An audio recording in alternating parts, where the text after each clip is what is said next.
On paper, the Honda CB500X doesn't look like much of an adventure bike, but after 1,000 miles of on and off-road, moto camping, and other adventures, I'm happy to say this thing is so much more than the sum of its parts.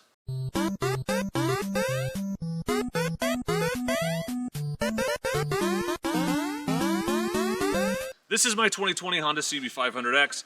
I bought it from my brother and I've been riding it and testing it over this last summer. Over 1,000 miles of riding. I've had it on the road, off the road. I've done forest road exploring. I've taken it on some slightly technical stuff. I took it on part of the Oregon BDR. I've gone moto camping on it. I've carved up twisties. I've done long highway rides. And through it all, this thing has done nothing but impress me with how easy and fun it is to ride. And it is a bike that I will be highly recommending for years to come. I'm certain of it. This bike will do it all, just maybe not as comfortably or capably as other more expensive or more purpose-built motorcycles. But that's not necessarily a weakness. I kind of think that's one of its biggest strengths. So for those of you who might be unfamiliar, the Honda CB500X is a 500cc adventure touring style motorcycle from our friends at Honda. It features a 471cc fuel-injected parallel twin, so the name is a little bit of a misnomer, but that's how motorcycle companies are. It has a 6-speed transmission, 32.7-inch seat height, 19-inch front wheel, 17-inch rear wheel. Both wheels are cast wheels. It does not come with spoked wheels, sadly. It has a 4.6-gallon fuel tank, which is bigger than my Tenere 700. 430 pounds wet, 5.9 inches of suspension travel front and rear. It has a 7.1-inch ground clearance, and the 2023 model retails for $7,300 MSRP at your local Honda dealer. So it's an inexpensive motorcycle. It definitely won't break the bank if you want to pick one up. Let's talk about what I like about it. Well, number one, this thing is bulletproof. I haven't actually shot it with a gun. Admittedly, I don't have a ton of miles on mine. 1,000 miles is not a great test of a motorcycle's longevity, but the Graceful Renegade, our friend Grace, Amanda Zitto, they have spent thousands of miles and hours on this bike, taking it across the country and around the world. Our friends at Ride Adventures rent a fleet of these motorcycles. They use them in Baja all winter, up and down Baja over and over again, and these bikes take the beatings given to them in the sand and the rocks and the dirt by riders who are sometimes inexperienced in those conditions. I've seen it myself. I watched somebody crash one of these in a water crossing, and while the windscreen popped off, the rest of the bike was good to go and just kept on ticking like nothing at all had happened. They beat the hell out of these machines and they take the abuse and keep on riding. And that is just a Honda trademark. It shouldn't surprise you, but I'm telling you, this is a tried and tested motorcycle, and they can take the abuse of a new rider making mistakes. It's an easy bike to ride, zero thought required. It's easy to throw your leg over. It's easy to ride through the twisties. It doesn't have enough power to get away from you, but it has enough power to be fun. It's a fun motorcycle to ride, but it's not a scary motorcycle to ride. It's not hard to get your leg over. It's not hard to get your feet down. Everything about this bike is easy. You just swing your leg over and go and ride. You don't have to think about it. I've said it in an earlier video, but I feel like this bike is a real tabula rasa. It's a jack of all trades. It's a Swiss Army knife. You can do literally anything you could ever want to do on a motorcycle on this bike. So if you're not sure what kind of riding you want to get into, or you think you have an idea, this is a great bike to start with because you can try so many things. I've seen people take these on single track. It's not great at it, but it will do it. You can get a feel for it. People take them on track days. I've seen them keep up with sport bikes and the twisties. It's a great bike for taking on like a multi-day camping trip or a long cross-country trip. It's been done multiple times.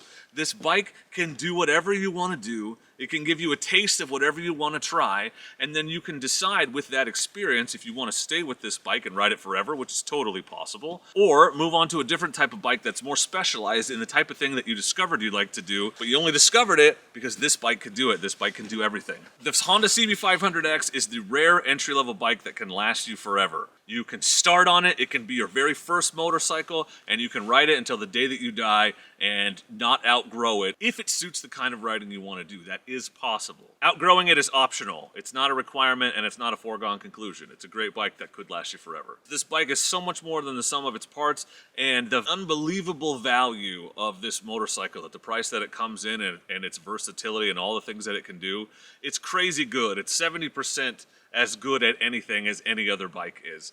And that is unbelievable when you add all of those things up. Like, it's better off-road than a sport bike, but 70% as good as a sport bike on the road. It's more comfortable on the highway than a dual sport, but 70% as good as a dual sport off the road. It's just, you look at that small ground clearance, you look at that short suspension travel, and you think, that bike can't do anything off-road or difficult, and it really can, just not quickly. I'm not saying it's the greatest bike ever to tackle Southern California BDR or even the Oregon BDR. I think it's doable on this with the right tires, but you would have to take your time.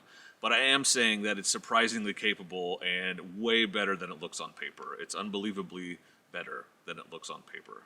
The other thing I really like about it, especially for newer riders, is it's a street bike engine. It's the same engine that's in the CB500F. It's mellow, it's easy to handle, but it's still got a lot of low-end torque if you need it for chugging up hills and things off-road. You just have to downshift a lot. It's not the fastest bike on earth. If I'm passing on the freeway, I'd rather be on my Tenere, but at slow speeds, it can hold its own. But it's not perfect. You don't get everything that's amazing for that low price point, so what don't I like about it? Well, I mentioned it already, but the limited ground clearance and suspension travel is a hindrance. It's not a deal breaker, but it will prevent you from being able to do things that you can do on bikes with more suspension and ground clearance. It's that Swiss Army knife, man. It's not supposed to be specialized into off-road. It can do a lot of things, and light off-road is one of them. Forest road exploring is fine. It's just when you start hitting the big rocks and stuff, hopping over logs and things, that you really discover the limitations of that. It also doesn't have any protection underneath. This is my perspective as an off-road rider. These are things that I'd like to have, but if you never take it off the road, those things don't matter as much. Wheels are cast wheels. I would really like to see spoked wheels as an option. I know you can go out and spend a bunch of money on a rally raid setup. I get it. I get those comments in every single video on this. I'm aware that that option exists. I'm evaluating this bike as it comes stock from the factory, as you would pick it up from the dealership, not some imaginary version that could exist if you throw $5,000 at it. So in stock form, those cast wheels are a hindrance if you're going to ride off-road. I would much rather have spoked wheels as a factory option. Stock tires are pretty garbage for off-road. That's pretty common even on the off-road bikes. They come with garbage tires just because it's easier to pass the test that you have to pass to make a bike street legal, but these are exceptionally bad. These are street tires that are like okay on a gravel road, but even then I'm kind of puckery when I'm riding one. I wish it had a 21-inch front wheel. That 19-inch front wheel is better than the 17 it used to have, but 21 would be better for off-road. And it's a 19 in the front and a 17 in the back, which can make it difficult to find tires. There are more limited tire options for 1917. There are way more options for 2118 just because that's the most common size for off-road bikes. I'm not saying there aren't options out there. The Ride Adventures guys run traction or GPS on these, and those are great tires, but there just aren't as many, and they aren't going to be as cheap because it costs more for something they don't make as many of. That's just supply and demand. I do really like that the mellow street bike engine is easy to handle, but I would say it lacks character. This bike is very vanilla. All motorcycles are fun, but it's fun because it's a motorcycle, not necessarily fun because it's this motorcycle. If you know, you know, and if you don't, just trust me. Some bikes you get on, like a triple, has a ton of character, in my opinion. Very unique engine feel. I love riding them. This thing is just like, oh, I'm on a motorcycle. It's like a Honda Civic, which is not surprising considering they're both made by the same company. So what's the conclusion? What's the bottom line on the Honda CB500X after 1,000 miles? Well, this bike is not a thoroughbred. You shouldn't expect it to be for what you pay. It's a jack of all trades. It's a master of none. It's not a thoroughbred racehorse, but it is a reliable, dependable mule that will always get you to your destination, albeit a little slower. It will carry you through, carry your gear, carry anything you need. Dependable, rock solid throughout for whatever it is you're trying to do. The only problem I've had with this bike is I put a nail in the rear tire, and user error. I don't think that's Honda's fault. It's my favorite bike for beginners because it's easy for them to ride. They won't get in over their head. It opens up a world of possibilities to try because it can do just about anything, and it can last you your entire riding career.